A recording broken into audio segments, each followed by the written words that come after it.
Hi ನಮಸ್ಕಾರ. ಎಲ್ಲ ಹೇಗಿದ್ದೀರಾ? ಎಲ್ಲ ಚೆನ್ನಾಗಿದ್ದೀರ ಅಂತ ಭಾವಿಸ್ತೀನಿ. ವಿಡಿಯೋ ಪೂರ್ತಿ ನೋಡಿ, ಅರ್ಧಂಬರ್ಧ ನೋಡಬೇಡಿ ಪ್ಲೀಸ್. ಯಾರದೇ ಆದರೂ ಪೂರ್ತಿ ನೋಡಿ.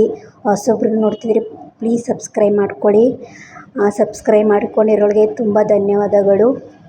ಈರುಳ್ಳಿ ಸಾಂಬಾರು ಮಾಡೋಣ ಅಂದ್ಬಿಟ್ಟು ಹಸಿಮೆಣಸಿಕಾಯಿ, ಈರುಳ್ಳಿ, ಜೀರಿಗೆ, ಬೆಳ್ಳುಳ್ಳಿ ಎಲ್ಲ ಸುಟ್ಕೊಂಡು ಚೆನ್ನಾಗಿ ಈ ಥರ ಸುಟ್ಕೊಂಡು ಹಾಕ್ಕೊಂಡು ಕೆಂಡ ಇಲ್ವಲ್ಲ ಈ ಥರ ಸುಟ್ಕೋಬೇಕು. ತವದಲ್ಲಿ ಈ ಥರ ಸುಟ್ಕೊಂಡ್ರೆ ಮೊಸರುಳಿ ಸಾಂಬಾರು ಚೆನ್ನಾಗಿರುತ್ತೆ. ಒಂದು ಅರ್ಧ ಲೀಟ್ರು ಮೊಸರು ತಗೊಂಡಿದ್ದೆ. ಮೊಸರುಳಿ ಮಾಡೋಣ ತಕ್ಷಣಕ್ಕೆ ಇದೇ ಆಗೋದು ಬೇಗ. ಇನ್ನೇ ಸಾಂಬಾರು ಮಾಡೋದಂದರೆ ಅಂತ ಏನೋ ಒಂಥರ ಟೆನ್ಷನ್ ಆಯ್ತಾ ಇರ್ತದೆ. ತಕ್ಷಣಕ್ಕೆ ಮಾಡಬೇಕು ಅಂದರೆ ಇದೇ ಆಗೋದು. ಬೇಗ ಮಾಡೋಣ ಅಂತ ಬೇಗ ಮಾಡ್ತಾಯಿದ್ದೆ. ಅದು ಮೊಸರುಳಿ ಒಂದು ಸ್ವಲ್ಪ ಎಣ್ಣೆ ಹಾಕ್ಕೊಂಡು ಅದನ್ನ ಕ್ಲೀನಾಗಿ ರುಬ್ಕೊಂಡು ಒಂದು ತರಿಯಾಗಿ ರುಬ್ಕೋಬೇಕು. ಎಣ್ಣೆ ಮತ್ತು ಸಾಸಿವೆ ಎಲ್ಲನ ಹಾಕ್ಕೊಂಡು ಎಲ್ಲ ಮಿಶ್ರಣ ಮಾಡಿಕೊಂಡು ಅರ್ಧ ಲೀಟ್ರ್ ಮೊಸರು ತಗೊಂಡಿದ್ದೀನಿ. ಮೊಸರು ಚೆನ್ನಾಗಿ ಎಲ್ಲ ಮಿಕ್ಸ್ ಮಾಡಿಕೊಂಡು ಈ ಥರ ಚೆನ್ನಾಗಿ ಒಂದು ಕುದಿ ಬೇಯಬೇಕು. ಇಲ್ಲಾಂದರೆ ಸಸ್ಗಳು ಹೊಡಿತದೆ. ಒಂದು ಕುದಿ ಬೇಯ್ದಮೇಲೆ ಈ ಥರ ಮಿಕ್ಸ್ ಮಾಡಿಕೊಂಡ್ರೆ ಒಂಚೂರು ನೀರು ಬಿಟ್ಕೊಂಡು ಒಂದು ಸ್ವಲ್ಪ ನೀರು ಹುಯ್ಬಾರ್ದು, ಸ್ವಲ್ಪ ಬಿಟ್ಕೊಂಡ್ರೆ ಸಾಕು. ಆಮೇಲೆ ಒಂದು ಗಟ್ಟಿ ಮೊಸರು, ನಮಗೆ ತೆಳ್ಳಗೆ ಬೇಕು ಅಂದರೆ ತೆಳ್ಳಗೆ, ಗಟ್ಟಿ ಬೇಕು ಅಂದರೆ ಗಟ್ಟಿ. ಈ ಥರ ಮಾಡಿಕೊಂಡ್ರೆ ತುಂಬ ರುಚಿಯಾಗಿರುತ್ತೆ. ಹಿಟ್ಟು ಜೊತೆ ಮಾಡಿಕೊಂಡ್ರೆ ಮುದ್ದೆ ಜೊತೆ ಸಖತ್ತಾಗಿರುತ್ತೆ. ಅತಿ ಗಟ್ಟಿಯಾಗಿ ಮೊಸರು ಊಟ ಮಾಡಬಾರ್ದು, ಒಂದು ಮೀಡಿಯಮ್ ಆಗಿರಬೇಕು. ಯಾವಾಗ ಗಟ್ಟಿಯಾಗಿ ಮೊಸರು ಊಟ ಮಾಡಬಾರ್ದು. ಈ ಥರ ಮುದ್ದೆ ಮಾಡಿದೆ. ಮುದ್ದೆ ಅಪರೂಪ ನನಗೆ ಮುದ್ದೆ ಸ್ವಲ್ಪ ಊಟ ಮಾಡೋಕ್ಕಿಷ್ಟ. ಆದರೂ ನಮ್ಮ ಮಕ್ಕಳು ಊಟ ಮಾಡೋದಿಲ್ಲ. ಹಾಗೆ ನೈಟು ಈ ಥರ ಮನೆಯೆಲ್ಲ ಕ್ಲೀನ್ ಮಾಡೋಣ ಅಂದ್ಬಿಟ್ಟು ಎಲ್ಲ ಕ್ಲೀನ್ ಮಾಡ್ತಾಯಿದ್ದೆ. ಎಲ್ಲ ಮಿಸಿಯಾಗಿ ಹರಿಕೊಂಡಿರುತ್ತೆ. ಏನು ಮಾಡೋಕ್ಕಾಗೋದಿಲ್ಲ, ಮಕ್ಕಳಿರೋ ಮನೆ ಹೀಗೆ ತಾನೇ. ಬಾಗಿಲಿಗೆ ತುಳಸಿ ಗಿಡಕ್ಕೆ ಈ ಥರ ಬಾಗಿಲಿಗೆ ರಂಗೋಲಿ ಹಾಕಿದ್ದೀನಿ. ನನ್ನ ಗಿಡಗಳೆಲ್ಲ ಈಗ ಸ್ವಲ್ಪ ಮೊಳಕೆ ಚಿಗುರುತ್ತವೆ. ಗಿಡಗಳು ಈ ಥರ ಹೆಲ್ದಿಯಾಗಿದ್ದರೆ ಮನಸ್ಸಿಗೇನೋ ಒಂಥರ ಖುಷಿ, ಕಣ್ಣಿಗೆ ಒಂಥರ ತಂಪು. ಹಸಿರು ನೋಡ್ತಾಯಿದ್ರೆ ಏನೋ ಒಂಥರ ಕಣ್ಣಿಗೆ ಒಂಥರ ತಂಪು. ಹಾಗೆ ಶುಕ್ರವಾರ ಸಾಯಂಕಾಲ ಸೊಪ್ಪಿನ ಸಾಂಬಾರು ಮಾಡಿ ಮುದ್ದೆ ಮಾಡಿದೆ. ಕಾಳು ಬಸ್ಕೊಂಡು ಈ ಥರ ಮುದ್ದೆ ಸೈಡ್ಗೆ ಅನ್ನ ಮಾಡಿ ಸಾಂಬಾರು ಮಾಡಿದೆ. ಸೊಪ್ಪು ಸಾಂಬಾರು ಅಂದರೆ ಈ ಕಡೆ ಸಿಗಲ್ಲ. ತಗೊಂಡಿದ್ದೆ ಬೆಳಗ್ಗೆ ಒಂದು 5 ಕಟ್ಟು ಐದು ಕಟ್ಟು ಬಂದಿತ್ತು. 30 ರೂಪಾಯಿಗೆ ತಗೊಂಡಿದ್ದೆ. ಚೆನ್ನಾಗಿತ್ತು ಸಾಂಬಾರು. ಇವತ್ತು ಶನಿವಾರ ಈ ಥರ ರಂಗೋಲಿ ಹಾಕಿದೆ. ಎಲ್ಲ ಅಳಿಸೋಗ್ಬಿಟ್ಟಿತ್ತು. ಸಿಂಪಲ್ಲಾಗಿ ಈ ಥರ ಹಾಕ್ಕೊಂಡಿದ್ದೆ. ಏನೋ ಒಂಥರ ದೇವ್ರಿಗೆ ಮನಃಶಾಂತಿಗೋಸ್ಕರ ಈ ಥರ ದೀಪ ಹಚ್ಚಿದೆ.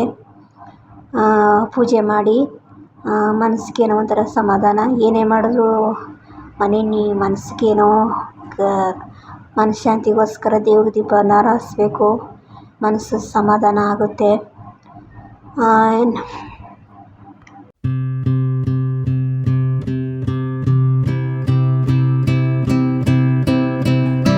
ಜನಗಳು ನಾವು ಎಷ್ಟೇ ಒಳ್ಳೆಯವರಾದ್ರೂ ನಾವು ಎಷ್ಟೇ ಅವ್ರಿಗೆ ಒಳ್ಳೆ ರೀತಿ ನಡ್ಕೊಂಡ್ರು ನಮ್ಮನ್ನ ಏನಾರ ಒಂದು ಕೊಂಕು ಮಾತನ್ನೇ ಆಡ್ತಾನೆ ಇರ್ತಾರೆ.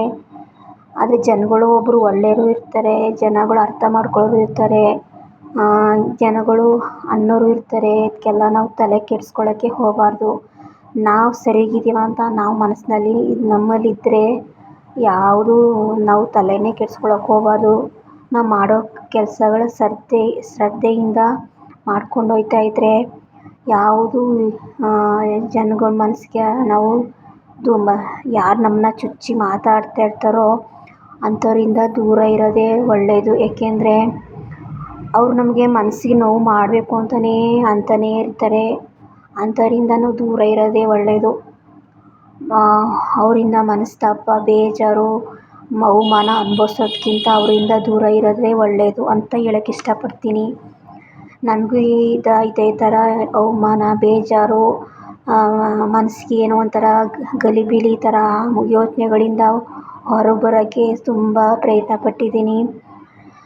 ಮಕ್ಕಳು ಕೈಗೆ ಬಂದಮೇಲೆ, ಮಕ್ಕಳು ಸ್ವಲ್ಪ ದೊಡ್ಡವರಾದ್ಮೇಲೆ ಈಗ ಆ ಯೋಚನೆಗಳೆಲ್ಲ ದೂರ ಮಾಡ್ತಾಯಿದ್ದೀನಿ. ಏಕೆಂದರೆ ಮಕ್ಕಳು ಸ್ವಲ್ಪ ದೊಡ್ಡವರಾದ್ರೆಲ್ಲ ಈಗ ಒಂದು ಸ್ವಲ್ಪ ಭಯ ಅನ್ನೋದು ದೂರ ಆಯಿತು.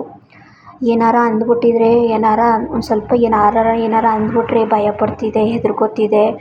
ಏನಂತಾರೋ ಭಯ ಪಡ್ತಿದ್ದೆ. ಈಗ ಆ ಥರ ಏನೂ ಭಯ ಪಡೋದಿಲ್ಲ. ಮಕ್ಕಳು ಸ್ವಲ್ಪ ಆಗೋ ಗಂಟ ಭಯ ಪಡ್ತಾಯಿದ್ದೆ. ಅಯ್ಯೋ ಮಕ್ಳು ಏನೋ ಆಯ್ತಾರೋ ಏನೋ ಮನಸ್ಸಿಗೆ ಮಕ್ಳಿಗೆ ಏನು ಅನ್ಕೋತಾರೋ ನಾನು ಭಯ ಪಡ್ತಿದ್ದೆ. ಈಗ ಮಕ್ಕಳು ಸ್ವಲ್ಪ ದೊಡ್ಡವರಾದ್ಮೇಲೆ ಆ ಭಯ ಎಲ್ಲ ಹೋಯಿತು. ನಾನು ನನ್ನ ಕೈಲಿ ಆಗುತ್ತೆ, ನಾನು ಮಾಡ್ತೀನಿ, ಈ ಕೆಲಸ ನನ್ನ ಕೈಲಿ ಆಗುತ್ತೆ ಅನ್ನೋ ಧೈರ್ಯ ನನಗೈತೆ. ಅದೆಲ್ಲ ತಲೆಗೆ ಅಂಟಿಸ್ಕೊಳ್ಳೋಕ್ಕೆ ಹೋಗೋದಿಲ್ಲ. ಹುಸಿ ಜನ ಇರ್ತಾರೆ, ಏನೂ ಮಾಡೋಕ್ಕಾಗಲ್ಲ. ಎಲ್ಲರ ಮನೆಗಳಲ್ಲಿ ಇದ್ದೇ ಇರ್ತಾರೆ. ಚುಚ್ಚು ಮಾತಾಡೋರು ಇರ್ತಾರೆ, ಅಕ್ಕಪಕ್ಕ ಇಲ್ಲಿಂದ ತಗೊಂಡು ಅಲ್ಲಿಗೆ ಹೇಳೋರು ಇರ್ತಾರೆ. ಅವನ್ನೆಲ್ಲ ತಲೆಗೆಡ್ಸ್ಕೊಳ್ಳೋಕ್ಕೆ ಹೋಗಬಾರ್ದು. ಅಂಥವರಿಂದ ದೂರ ಇರೋಕ್ಕೆ ಇಷ್ಟಪಡಬೇಕು. ಅಂಥವರಿಂದ ದೂರ ಇದ್ದಷ್ಟು ನಮಗೆ ಒಳ್ಳೆಯದು. ಅವರಿಂದ ನಮಗೆ ಅಪಾಯ ಹೊತ್ತು ಅವರಿಂದ ನಮಗೆ ಯಾವುದೂ ಒಳ್ಳೆಯದಾಗೋದಿಲ್ಲ. ಅಂಥವರಿಂದ ದೂರ ಇರೋದೇ ಒಳ್ಳೆಯದು. ಇಷ್ಟು ಪ್ರಾಬ್ಲಮ್ಗಳು ನಾನು ಅನುಭವಿಸಿದ್ದೀನಿ. ನನ್ನ ಕಣ್ಮುಂದೆ ಎಷ್ಟೋ ಈಗ ಘಟನೆಗಳು ನಡೆದಿದ್ದಾವೆ. ಅಂದರೂ ಅಂದೇ ಇಲ್ಲ ಅಂತ ಅನ್ನೋರು ಇದ್ದಾರೆ. ಪ್ರಪಂಚದ ಮೇಲೆ ನಾವು ಇರೋದೊಂದು ಜೀವನ, ಅದನ್ನ ನಾವು ಕಾಪಾಡ್ಕೊಂಡು ಹೋಗಬೇಕು. ಅವ್ರು ಅಂತಾರೆ ಅಂತ ತಲೆ ಕೆಡ್ಸ್ಕೊಂಡು ಕೂತ್ಕೊಂಡ್ರೆ ನಮ್ಮ ಜೀವನನೇ ಹಾಳಾಗೋದು. ಅದನ್ನ ಪಕ್ಕಕ್ಕಿಟ್ಟು ನಮ್ಮ ಜೀವನ ಏನು ನಡಿಬೇಕೋ ಅದನ್ನ ಮುಂದುವರ್ಸ್ಕೊಂಡು ಹೋಗಬೇಕೇ ಹೊರತು ಅದನ್ನೆಲ್ಲ ಧೈರ್ಯವಾಗಿ ಎದುರಿಸ್ಬೇಕೇ ಹೊರತು ಅವ್ರಂತಾರೆ ಇವ್ರಂತಾರೆ ಅಂತ ತಲೆ ಕೆಡ್ಸ್ಕೊಂಡ್ರೆ ನಮ್ಮ ಜೀವನನೇ ಹಾಳು. ನಮ್ಮ ಮಕ್ಳ ಭವಿಷ್ಯ ಹೇಗಿರಬೇಕು ಅಂತ ಯೋಚನೆ ಮಾಡಬೇಕು. ನಾವು ಯಾವ ರೀತಿ ಮಾಡಿದ್ರೆ ಯಾವ ರೀತಿ ಮುಂದುವರಿಬೋದು, ನಾವು ಯಾವ ರೀತಿ ಸೇವಿಂಗ್ಸ್ ಮಾಡ್ಬೋದು, ಈ ಥರ ಯೋಚನೆ ಮಾಡಬೇಕೇ ಹೊರತು ಅವ್ರಂತಾರೆ ಇವ್ರಂತಾರೆ ಅಂತ ತಲೆ ಕೆಡ್ಸ್ಕೊಳ್ಳೋಕ್ಕೆ ಹೋಗಬಾರ್ದು. ಮನೆಯೆಲ್ಲ ಇಟ್ಕೊಂಡು ಎಲ್ಲ ಕ್ಲೀನ್ ಮಾಡಿದೆ. ರಾತ್ರಿ ಟೈಮಲ್ಲಿ ಎಲ್ಲನೂ ಕ್ಲೀನಾಗಿ ಒರೆಸ್ಬಿಡ್ತೀನಿ. ಒರೆಸ್ಬಿಟ್ರೆ ಬೆಳಗ್ಗೆ ಟೈಮು ಸಮಾಧಾನ ಆಗುತ್ತೆ. ಅಡುಗೆ ಮನೆ ನೋಡ್ತಾಯಿದ್ರೆ ಒಂಥರ ಕೆಲಸ ಮಾಡೋಕ್ಕೆ ಇಂಟ್ರೆಸ್ಟ್ ಬರುತ್ತೆ. ಹಾಗೆ ಗ್ಯಾಸ್ ಒಲೆಯನ್ನು ಇಟ್ಕೊಂಡೆ. ಈ ಥರ ಕ್ಲೀನ್ ಮಾಡಿಕೊಂಡೆ. ಕ್ಲೀನ್ ಮಾಡಿಕೊಂಡ್ರೆ ಈ ಥರ ಇರುತ್ತೆ.